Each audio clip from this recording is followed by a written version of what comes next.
Friends, मैं शिवनी जैन आपका स्वागत करता हूं आपके अपने यूट्यूब चैनल पर। दोस्तों, आज की वीडियो जीएसटी में लेटेस्ट ऑर्डर को लेकर है। ऑनरेबल कोर्ट की तरफ से काफी बड़ी रिलीफ वाला ऑर्डर जारी किया गया है। वीडियो को पूरा एंड तक देखिएगा और ध्यान से समझिएगा। अगर आपका सिमिलर स्टेट का केस है तो आपको एज इट इज बेनिफिट मिलने वाला है, और अगर अदर स्टेट में भी है तो आप चेक करें आपके जुडिशनल ऑनरेबल हाई कोर्ट ने क्या व्यू प्रोवाइड किया है। अगर ऑनरेबल सुप्रीम कोर्ट का ऑर्डर है तो ऑल ओवर इंडिया एप्लीकेबल रहता है। ये अपने आप में काफी बड़ी रिलीफ वाला ऑर्डर जारी किया गया ऑनरेबल दिल्ली हाई कोर्ट के द्वारा। लेटेस्ट ऑर्डर है 15 अप्रैल 2026 का। अगर आपको पीडीएफ कॉपी की रिक्वायरमेंट है तो आप रेट पेटेशन नंबर से सर्च कर लीजिएगा। ऑनेबल कोर्ट की वेबसाइट पर जाकर आप इसको डायरेक्ट भी डाउनलोड कर सकते हैं। वीडियो काफ़ी शॉर्ट में रहेगा, लास्ट में इसको समराइज भी करूंगा। वीडियो को पूरा एंड तक देखिए। मैंने अपने यूट्यूब चैनल पर ऐसे काफ़ी सारे वीडियो जो ऑलरेडी अपलोड किए हुए हैं। यहाँ पर GST, income tax, basic filing, registration process, GST में हर टाइप के नोटिस के रिप्लाई, और अगर यहाँ पर ऑर्डर जारी हो गया तो उनकी अपील कैसे फाइल करनी है, रेक्टिफिकेशन कैसे डालनी है, उन सबके ड्राफ्ट फॉर्मेट्स भी वीडियो के डिस्क्रिप्शन में अवेलेबल है। आप उनको एक बार देख सकते हैं। चैनल का पर्पज फुली एजुकेशनल है, वीडियो को शेयर जरूर करें। अब इस वाले केस में क्या है कि यहाँ पर जो है काफ़ी ज़्यादा डिले हो गया था। ऑनरेबल कोर्ट को अप्रोच करने में भी इनको डिले हो गया था। केस में क्या है कि ऑनरेबल कोर्ट के बिफोर एसएससी ने रिट पिटीशन फाइल किया है। ऑनरेबल कोर्ट ने इनको अलाउ भी किया है जेन्युइन हार्डशिप को कंसिडर करते हुए। अप्रोक्सीमेटली जो डिमांड थी इनकी वो 20,76,000 की थी। मतलब आप लगा लीजिए अप्रोक्सीमेटली जो है 21 लाख रुपए की इनकी डिमांड थी। उसके अलावा जो नोटिस जारी किए गए थे वो पर्टिकुलर इनको एक फाइनेंशियल ईयर जो कि 19-20 के रिगार्डिंग थे। बस आपका किसी भी साल का केस हो सकता है, आपको बेनिफिट मिल जाएगा अगर आपका यहाँ पर सिमिलर जो है फैक्ट्स रहते हैं।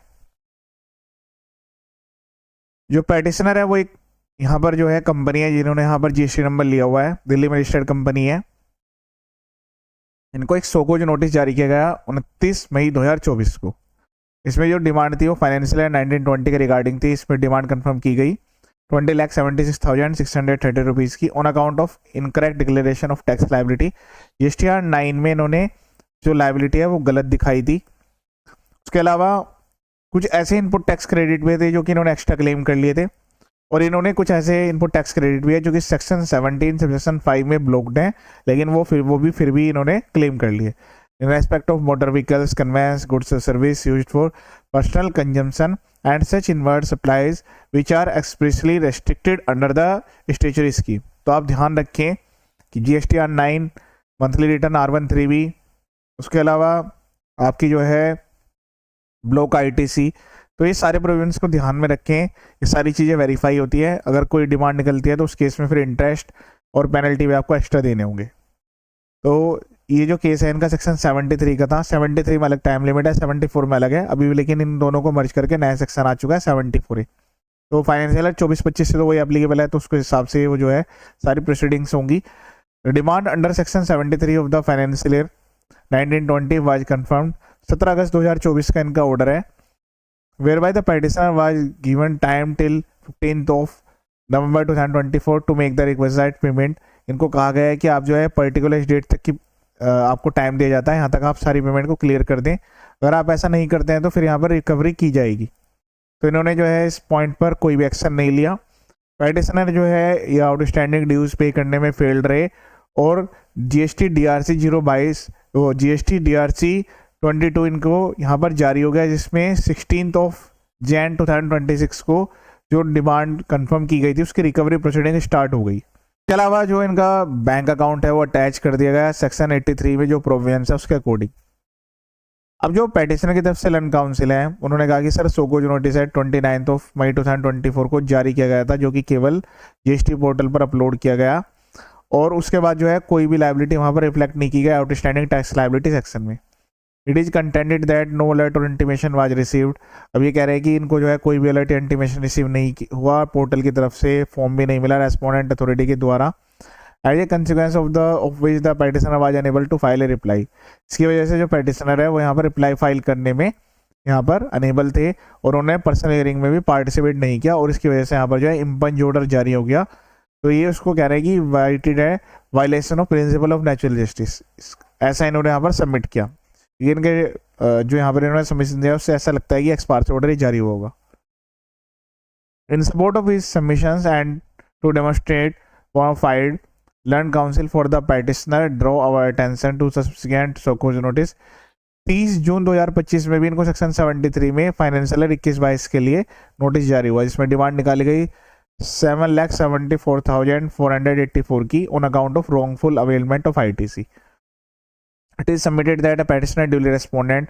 अब यहाँ पर इन्होंने क्या किया कि जो इनकी 21-22 की जो डिमांड थी उसको इन्होंने प्रॉपर्ली सही रिप्लाई किया. It is submitted that the petitioner duly respond by of reply. 11 अगस्त 2025 को इसका रिप्लाई सबमिट हो गया. उसके बाद इन्होंने पर्सनल हियरिंग भी की और जो इनकी डिमांड थी वो यहाँ पर ख़त्म कर दी गई. मतलब जो 7,74,484 रुपये की जो डिमांड थी वो ख़त्म हो गई. 21-22 का इन्होंने ऐसा यहाँ पर केस था उसका प्रॉपर्ली रिप्लाई किया और पर्सनल हियरिंग भी दी.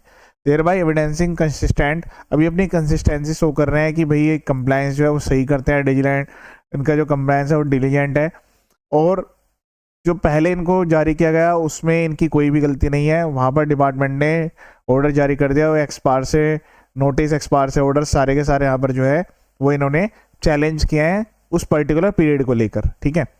ही further submit that on instruction that without prejudice to his right subject to the deposit of entire demand. इसमें एक पॉइंट ये भी आता है कि यहाँ पर एसएससी जो है वो खुद से कह रहे हैं कि जो भी पूरी डिमांड है वो जमा करने के लिए रेडी है.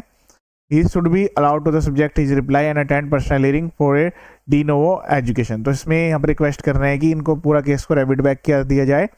ये पूरी टैक्स डिमांड जमा करने के लिए रेडी है. बाकी जो भी फाइनल फाइंडिंग्स आएगी उसके बाद अगर कोई भी इनके फेवर में केस आता है तो फिर ये उसके रिगार्डिंग यहाँ पर जो है सकता है रिफंड फाइल कर दें.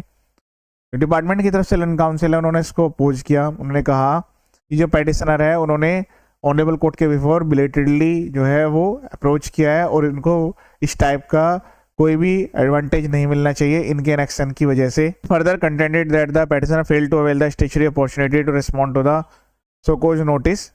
इनके पास प्रॉपर अपॉर्चुनिटी थी लेकिन इसको अवेल नहीं कर पाए, इनका खुद का ये इनएक्शन है. And that the present proceedings involve dispute question of fact which is not amenable to the adjudication in the writ jurisdiction. तो यहाँ पर इन्होंने फुल इसको अपोज किया. उन्होंने कहा कि जो प्रेजेंट प्रोसीडिंग्स जो भी चलाई जा रही हैं उसमें यहाँ पर जो है क्वेश्चन ऑफ फैक्ट इन्वॉल्व है और यहाँ पर ऑनरेबल कोर्ट की तरफ से रिट में इनको ये बेनिफिट नहीं मिलना चाहिए. अब ये सब दोनों तरफ के लैंड काउंसिल के फाइनल सबमिशन होने के बाद ऑनरेबल कोर्ट का यहाँ पर व्यू देखिए. Undisputedly the petitioner had not submitted a reply to the show cause notice. इन्होंने जो है सो कॉज नोटिस का यहाँ तक कि रिप्लाई भी सबमिट नहीं किया था और इन्होंने जो है पर्सनल हियरिंग की जो अपॉर्चुनिटी है उसको भी अवेल नहीं किया. Undisputedly, the petitioner had not submitted a reply to the so-called notice dated this and did not get the opportunity of personal hearing. This court is of considered opinion that right of the petitioner to be heard is an inalienable right under the principle of natural justice. However, this court also cannot also lose the sight of fact that a petitioner has filed the writ petition at the belated stage.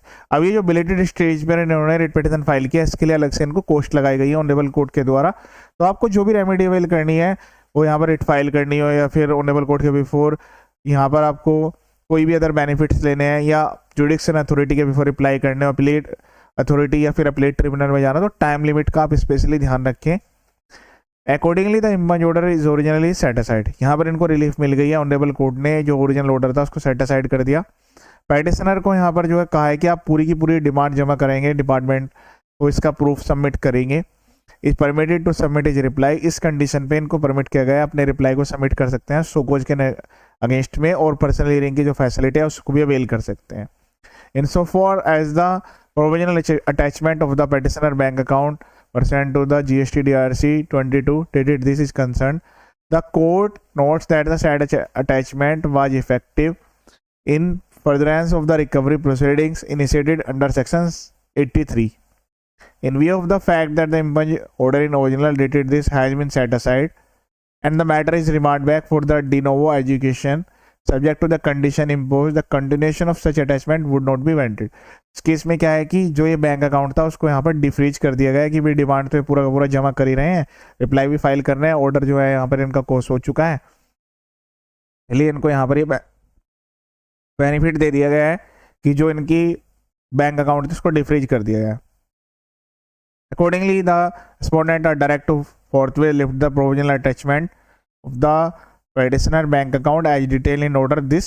जो इन्होंने ये attachment का order जारी किया. तो ऐसा आप भी ध्यान रखें अगर कोई आपकी पुरानी डिमांड है उसकी रिकवरी कभी भी स्टार्ट हो सकती है. एक बार उसका जो टाइम लिमिट है वो क्रॉस करेगा फिर आपको बैंक अकाउंट की जो प्रॉब्लम है वो आ सकती है। It is however clarified that this direction is confined to the present procedure stage arising out of the remand and shall not be treated as determination of the merits. Honourable court ने merits के base पर यहाँ पर कुछ भी allow नहीं किया है। मेरिट्स तो जो है प्रॉपर ऑफिसर चेक करेंगे। Nor shall is prejudice to the right of and the contention of the either party in the de novo proceedings or in any action that may be taken in accordance with law.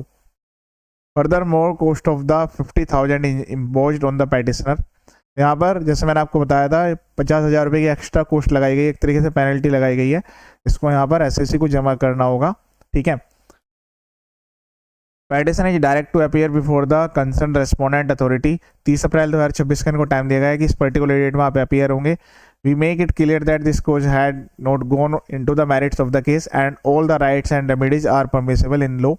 जो भी final decision आएगा वो law के according आएगा। इस तरीके से writ petition को अलाउ किया गया है और ये अपने आप में काफ़ी बड़े रिलीफ वाला ऑर्डर है। ऐसे जो भी केसेस हैं जिनमें यहाँ पर आपके एक्सपायर से ऑर्डर जारी हैं और आपको सारी रेमेडीज अवेल करने का टाइम लिमिट भी जा चुका है, तो आपको इस टाइप से उसका बेनिफिट मिल सकता है। वैसे आप सबसे पहले जो है ट्राई करें कि जो प्रॉपर ऑफिसर है उनके द्वारा जो भी यहाँ पर नोटिस भेजे गए हैं उनका सही तरीके से विद एविडेंस आपको रिप्लाई करना होगा। ईमेल आईडी मोबाइल नंबर को अपडेट रखें। कोई भी चीज़ इग्नोर अगर आप करते हैं लेटर स्टेज पे आपको काफ़ी प्रॉब्लम आ सकती है। इसके अलावा बाकी अदर वीडियोज भी आप एक बार देख सकते हैं। चैनल का पर्पज फुली एजुकेशनल है।